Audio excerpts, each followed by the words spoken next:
Em Goiás, o rádio surgiu em 1942, exatos 20 anos depois da chegada dele ao Brasil. Antes disso, havia apenas sistema de alto-falante em algumas cidades.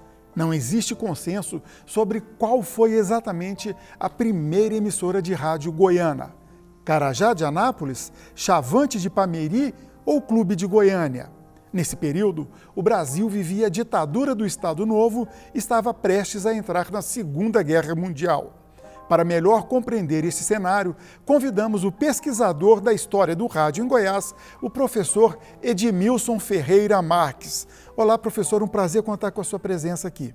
Prazer é meu estar aqui com vocês.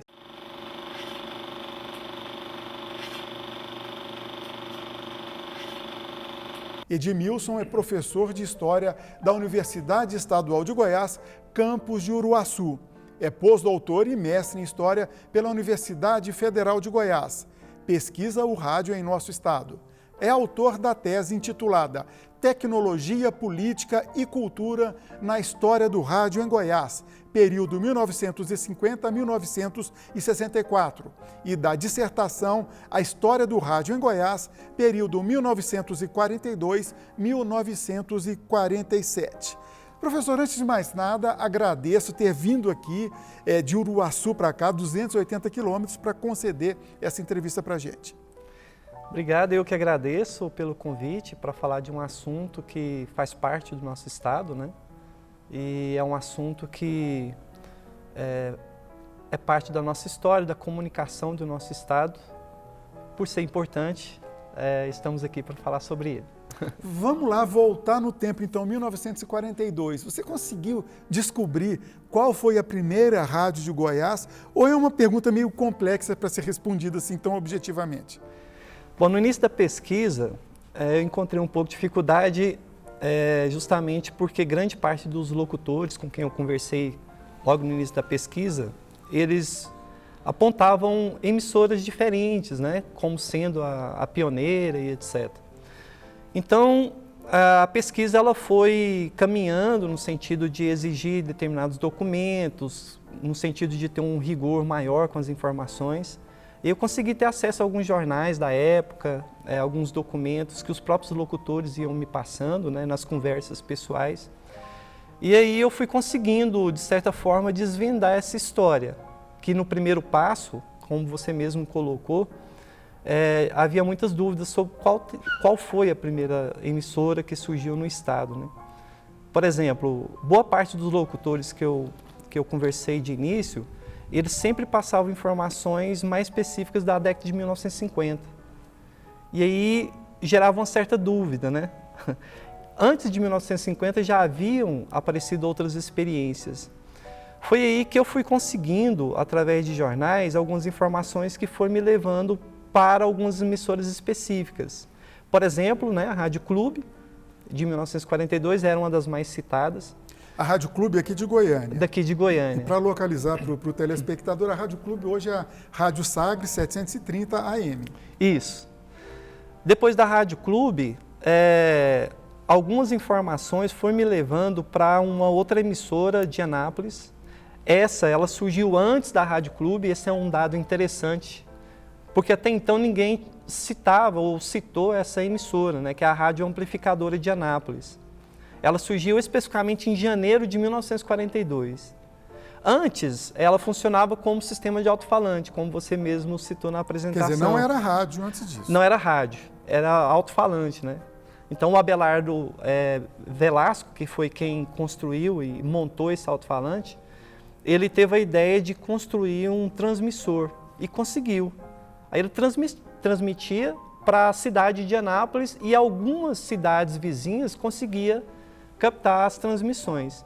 Ou seja, uma das questões que diferencia essa emissora das outras é que ela não passava pela legalização do Estado. Assim, isso que eu queria te perguntar. Hoje, né, a concessão de uma rádio, já desde sempre, está na Constituição, no capítulo da comunicação social, é concedida pelo poder público, pela União. Naquela época também era assim ou podia montar rádio? Também era assim. Já havia um rigor já muito forte em torno do rádio, né? Então, a legislação, por exemplo, de de regularização das emissoras, elas surgem na década de 30. Então, em 31, 32, ainda no governo de Getúlio Vargas, ele desenvolve uma regulamentação bem rigorosa das emissoras de rádio. Tem a relação, pode ser uma ditadura à época também. Justamente. E depois ele vai criando outros órgãos para fiscalizar de forma mais rígida, né, os meios de comunicação. Então, a amplificadora cultural, ela era uma emissora ilegal. Ela funcionava na clandestinidade, né? Mas, por exemplo, para entender bem, vamos dizer assim, tinha um aparelhozinho de rádio, eu conseguia pegar o sinal dela. Isso. Os documentos que eu tive acesso, eles me mostraram que a população de Anápolis e algumas cidades vizinhas conseguiam captar essa emissora, amplificadora cultural. Depois, aí sim veio a Rádio Clube, ela foi inaugurada em julho de 1942, especificamente no Batismo Cultural de Goiânia, né? Que é a efetiva transferência da capital de Goiás. Julho de 42. Isso, julho de 42. Então, foi um momento histórico para o Estado e o rádio estava lá para acompanhar todo o evento, né, que eles denominaram de batismo cultural na época. Depois da Rádio Clube... E quem que era o dono da Rádio Clube? A Rádio Clube, na verdade, ela foi obra do prefeito na época, o Venerando de Freitas Borges. Ele foi incentivado por um outro representante do Estado na época, que é o Francisco Pimenta Neto. Uma curiosidade, o Francisco Pimenta Neto ele foi enviado pelo governo federal para Goiás para trabalhar na fiscalização da comunicação. Era o DIP, né? Departamento de Imprensa e Propaganda. Ele era o representante do DIP em Goiás. Então, o que acontece? Ele veio aqui, o DIP era o órgão que fazia parte da repressão do Estado Novo, né? Do Estado Novo, justamente. O Vargas, na época, ele desenvolveu aquela política da Marcha para o Oeste, né? Era uma tentativa do Estado brasileiro de industrializar Goiás. Inclusive, na própria história de Goiás, né, os historiadores, eles trabalham com a ideia do atraso e do progresso, né? Que foi uma tentativa do Vargas superar o atraso, né, e favorecer o progresso. Mas o que é isso? Na verdade, isso significava uma tentativa do próprio Estado brasileiro de favorecer o desenvolvimento do modo de produção capitalista no Estado, né? Goiás, por exemplo, convivia com diversas dificuldades, se comparado com o Rio de Janeiro e São Paulo, na época que eram os grandes centros, né, do capital no Brasil. Então, Vargas, como uma tentativa de favorecer ou contribuir para a superação da crise que o capitalismo está vivendo no Brasil na época, então ele instaura a política da Marcha para o Oeste. O que é essa Marcha para o Oeste? É a industrialização do centro do Brasil, especificamente de Goiás, né? Então, com isso, há o desenvolvimento, por exemplo, dos trilhos de ferro, né, que já estava ali entrando ali por Catalão e Ipameri, né?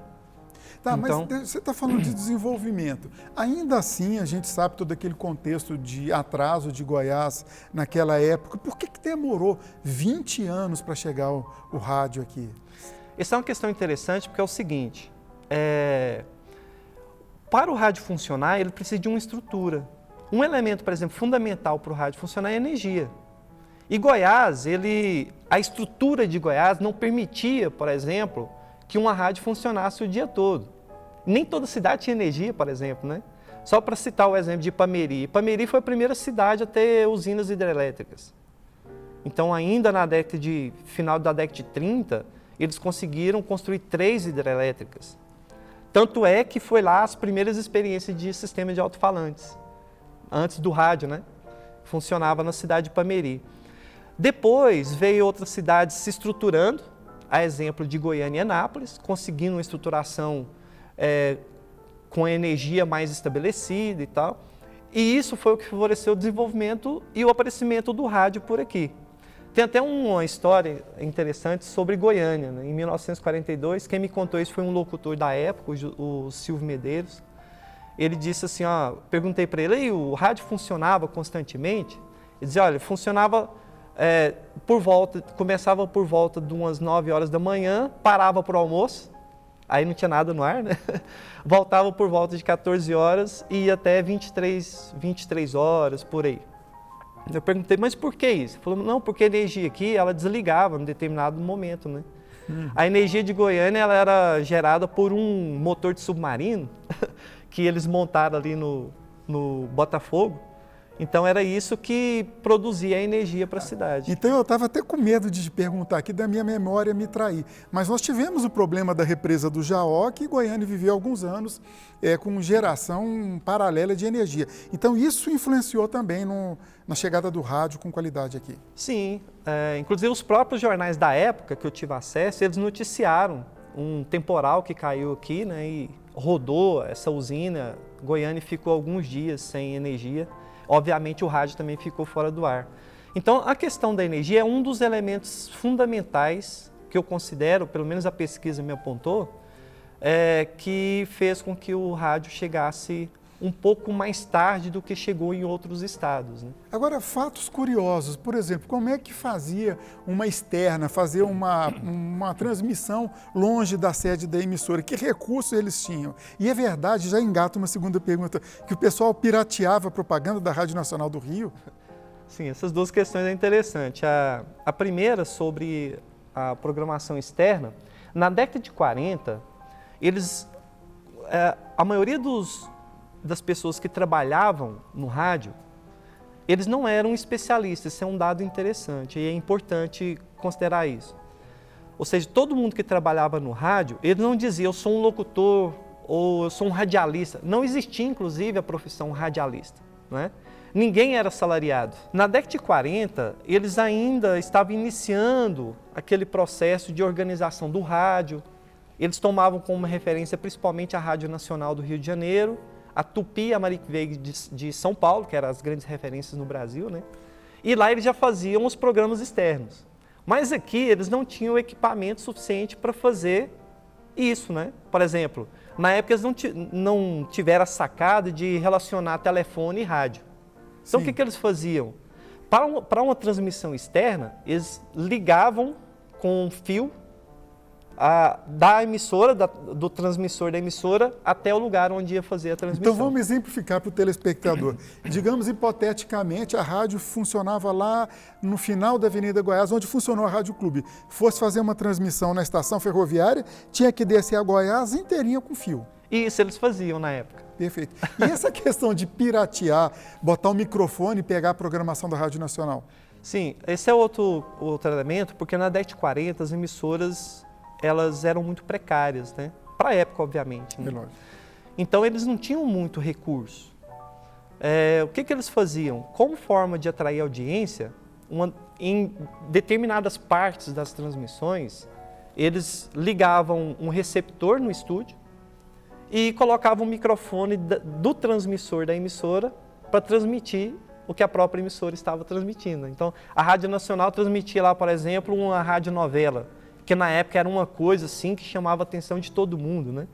As radionovelas da Rádio Nacional eram ouvidas no Brasil inteiro, então chamavam muita atenção aqui. Então eles colocavam, no momento da radionovela, eles retransmitiam por um receptor colocado dentro do estúdio. Vamos para o intervalo e daqui a pouquinho a gente fala sobre a sua tese, que fala justamente sobre o avanço tecnológico do rádio em Goiás. Ok. TBC Memória, ajudando a preservar a história de Goiás.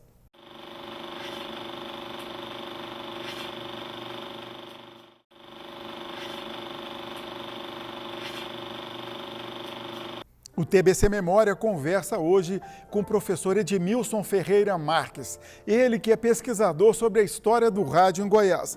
No primeiro bloco, a gente abordou mais o surgimento do rádio, década de 1940, Rádio Carajá, Rádio Clube de Goiânia, Rádio Ipameri. Agora a gente vai trabalhar um segundo recorte a partir dos anos 50, quando veio a profissionalização do rádio em Goiás. E olha que coincidência, a primeira rádio dita profissional na sua pesquisa, justamente a Rádio Brasil Central. E no dia que nós gravamos essa entrevista, 3 de março de 2023, foi dia do aniversário da Rádio Brasil Central AM, 73 anos, e da RBC FM, 50 anos. E o professor Edmilson, através da sua tese feita na UFG, Tecnologia, Política e Cultural na História do Rádio em Goiás, 1950-1964, trabalhou com isso. Como é que foi essa ideia de dar continuidade ao trabalho, fazer esse recorte?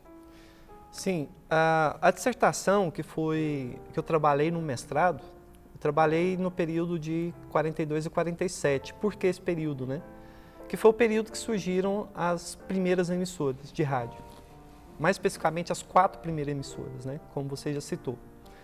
Depois, para dar continuidade ao estudo, eu pensei, como não tem nada produzido sobre isso, então vou dar continuidade. Aí foi quando eu propus um projeto para trabalhar o rádio a partir de 1950. Não tinha ainda feito recorte ali até 63, né? O início era 50. Só depois, com o desenvolvimento da pesquisa e com os dados que eu ia conseguindo, que eu vi uma certa complexidade de trabalhar o rádio no período da ditadura militar. Então eu resolvi fazer esse recorte, de 50 a 63. Por causa da censura mesmo? Isso, a censura, ela demanda um pouco mais de pesquisa para saber, por exemplo, como que foi a sua atuação no rádio, né? Até porque as informações que eu tive na época eram muito desencontradas, ou seja, demandavam um estudo mais específico sobre isso. Então, por conta disso, eu acabei trabalhando o rádio de 50 a 63 também, né?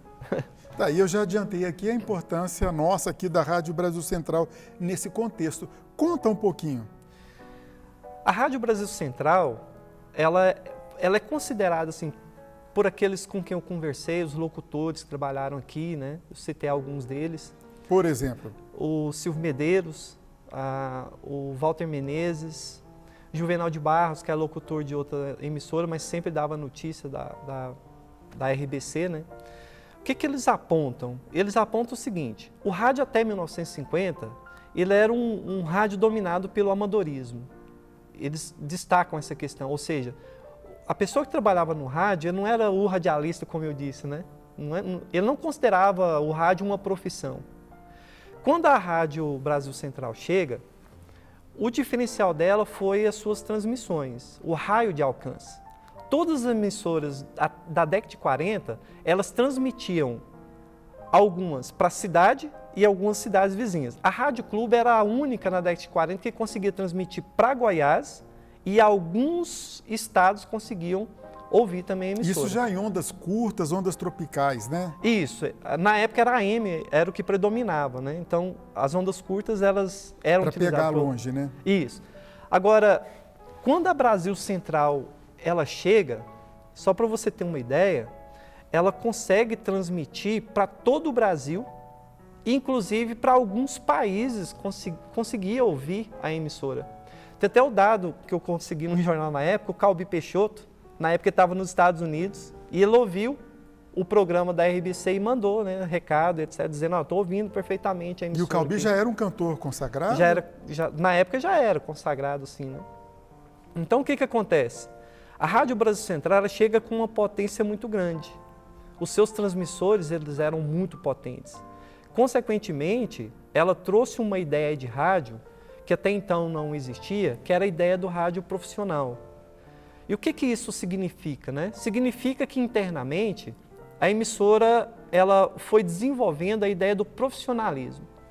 Então, se na década de 40 o locutor, só para citar um exemplo, ele fazia locução, mas ele também, para manutenção do rádio, ele produzia propaganda, né? Ele ia até os lojistas da cidade para vender a propaganda. Inclusive, ele tinha que convencer, né? Porque ninguém acreditava em propaganda na década de 40. Isso é um dado interessante. Então, quando perdão te interromper aí, e isso gerava até um problema, eu falo mais no aspecto jornalístico, de o jornalista ter que vender o anúncio, comprometer já a sua isenção jornalística a partir do momento que ele tem um interesse comercial, embora isso ainda exista hoje. Sim, né? Justamente. Então, o Cunha Júnior ficou famoso na época, né? Ele tinha uma bicicletinha aí que ele andava nas lojas, convencendo o pessoal para anunciar. Então, quando a Brasil Central chega, ela chega com uma equipe bem formada, né, com radialistas esportivos, por exemplo, né, noticiários, musicais. Equipamentos bons também. Equipamentos de transmissão que eram os melhores, né, na época. Uma novidade na época que era os radioteatros, né? Então a emissora tinha também um teatro, um estúdio, né, que comportava muitas pessoas. Elas iam ali para ver a emissora ao vivo, né? Então a RBC ela vem com equipe que chama a atenção de muitas pessoas. Consequentemente, ela traz a ideia do profissionalismo do rádio. Agora, um aspecto importante, ela não era do governo do Estado, ela não foi criada pelo governo, como ela é hoje, pertencemos, né, à Rádio Brasil Central, à TV Brasil Central, à Agência Brasil Central de Comunicação. Era de quem a rádio? A rádio, na época, por volta de início de... Os anos 50? 49, mais ou menos, tinha o representante do DIPA aqui, que é o Francisco Pimenta Neto. Ele acompanhava muito o Coimbra Bueno, os irmãos, né? Sim. o Jerônimo e o Abelardo Coimbra Bueno, né? Então, o que acontece? O Jerônimo, na época, ele estava no governo e ele estava passando por uma fase no governo não muito boa, de muita crítica social, né? Então, o que o Pimenta Neto faz? Ele dá uma ideia para o Coimbra Bueno de criar uma emissora. Esse é o dado que eu consegui nos documentos. Então, o Francisco Pimenta Neto pega no pé do Coimbra Bueno e fala assim, vamos construir uma emissora com a finalidade de a gente divulgar o seu governo, divulgar as ações que você faz como uma forma de diminuir a crítica. Perfeito. O Coimbra Bueno, então, é o primeiro proprietário da rádio. Ele foi o financiador, vamos dizer assim, e por trás ali estava o Francisco Pimenta Neto, que é quem estava articulando a compra dos equipamentos, etc. Então, inclusive o Pimenta Neto tem até uma publicação de uma revista chamada Goianidade, que é considerado por muitos como o pai do rádio goiano, Francisco Pimenta Neto. Justamente porque ele participou da Rádio Clube, que na época era uma das décadas de 40, era a rádio mais potente, e quando o Coimbra Bueno estava vivendo a situação, o Pimenta Neto foi quem articulou para a construção da Brasil Central. Então ele esteve pelo fundo ali articulando, e o Coimbra Bueno e seu irmão foi quem contribuiu politicamente e também financeiramente para a construção da emissora. Quer dizer que a historiografia pode definir 1950 como uma nova época no rádio em Goiás. Sim, os estudos que eu fiz apontam que 1950 é uma espécie de divisor de águas, né? Ou seja, o rádio até 1950 ela era dominado pelo amadorismo, e quando a Rádio Brasil Central chega, ela traz a ideia do profissionalismo. Aí tem toda uma reorganização interna da emissora, né? O processo de racionalização das ações que aconteciam ali dentro. A ideia de profissionalização ela foi a mais forte assim, que ficou nessa história inicial da emissora em 1950, porque até então Goiás não tinha uma rádio profissional. Eles copiavam o que a Rádio Nacional fazia, o que a Rádio Tupi fazia. Sim. Mas quando a Rádio Brasil Central chegou, aí isso foi interessante, eles deixaram de copiar essas emissoras de Rio de Janeiro e São Paulo e passou a copiar a Rádio Brasil Central. Tá, e você chegou onde eu ia te fazer uma pergunta. Uma coisa leva a outra. Os outros, a concorrência viu e não ficou parada, né? Até para ser justo no recorte histórico. Não foi só a Brasil Central que foi importante nesse período, né? Sim, outras emissoras surgiram depois de 1950 que despertaram muita atenção, né? A exemplo da Rádio Anhanguera, ela se torna, inclusive, a principal concorrente da RBC. Ela surge ali em 55, mas só em 56 que ela consegue uma audiência fantástica no estado e em todo o Brasil, né? E depois, no finalzinho da década de 50, a Rádio Difusora, que ela também chega e consegue uma amplitude muito grande. Que não era da Igreja Católica ainda, né? Não era, mas assim que a Igreja Católica assume o controle da emissora, é quando ela consegue um respaldo maior, pelo trabalho que eles fizeram, né? E aí, um dado interessante, e que demonstra, inclusive, o perfil do rádio nesse período da década de 50, todas essas três emissoras e todas as outras que retransmitiam o programa deles, eles trabalharam de forma intensa no processo de transferência da capital para Brasília. Então, esse é um elemento que teve muito presente na programação, até nas músicas que eles veiculavam, né? nos programas. Eu me lembro, por exemplo, o Walter Menezes, que criou o programa Alô Brasília na época, né, sobre o céu de Goiás. Ou seja, são programas que eles tinham interesse de fortalecer essa ideia de que Goiás não era aquilo que eles pensavam lá, né? Porque o pessoal do Rio de Janeiro e de São Paulo, eles pensavam que aqui era a terra de ninguém, né? Então, ou seja, como o capitalismo aqui estava muito pouco desenvolvido, então essas emissoras, elas transmitiam para o Brasil o que acontecia aqui. E com isso eles foram aos poucos demonstrando para o Brasil inteiro que a ideia de transferência da capital para o centro do país como uma tentativa de salvar ou de favorecer o desenvolvimento do capitalismo no Brasil seria uma boa ideia. E olha, a Brasil Central, ela é inaugurada em 1950, já com o slogan, e isso quem me disse foi o próprio Silvio Medeiros, um slogan que já falava em 1950 da transferência da capital. Ele inclusive dizia lá, né, Fundação Coimbra Bueno pela transferência da nova capital do Brasil. Ele falou isso em 1950. Inclusive ele disse, Admilson, depois que eu falei isso no microfone, você não tem ideia do tanto de pessoas que ficou falando que a gente era doido, a gente era louco, né? Mas deu certo, né? E aí, com o trabalho que eles foram fazendo no decorrer da década de 50, né? Então, Edmilson, para encerrar, nós temos um minutinho, mas conta aquela história que você contou para mim antes de começar a entrevista, da missa campal em Brasília, a Brasil Central ajudou a Rádio Nacional. Como é que foi essa história? Assim, naquele processo de formalização da transferência da capital, a igreja ela também estava mobilizando para fortalecer esse movimento, né? Então eles resolveram fazer uma missa campal lá em Brasília. E aí a rádio, obviamente, foi convidada para fazer a transmissão. Aí estava lá a Rádio Nacional, né, as grandes emissoras de São Paulo e a Rádio Brasil Central. Ela foi lá também fazer a transmissão. Aí no momento X específico, antes disso, né, a Rádio Nacional foi quem era responsável para fazer a transmissão em cadeia dessa missa. Sim. Ou seja, transmitir para todas as emissoras de todo o Brasil. Mas no momento exato de fazer a transmissão, os aparelhos da Rádio Nacional apresentou um problema e eles não conseguiram fazer. Então o que eles tiveram a ideia na hora? De utilizar os aparelhos da Rádio Brasil Central. Na verdade, eles utilizaram a transmissão da Rádio Brasil Central e fez o que a Rádio Nacional ia fazer, né? Ou seja, transmitir em cadeia. Olha que legal, parabéns para a nossa Rádio Brasil Central. Edmilson, parabéns também para você pela pesquisa, aguardamos uma terceira pesquisa sobre a história do Rádio Goiás. Muito obrigado mais uma vez.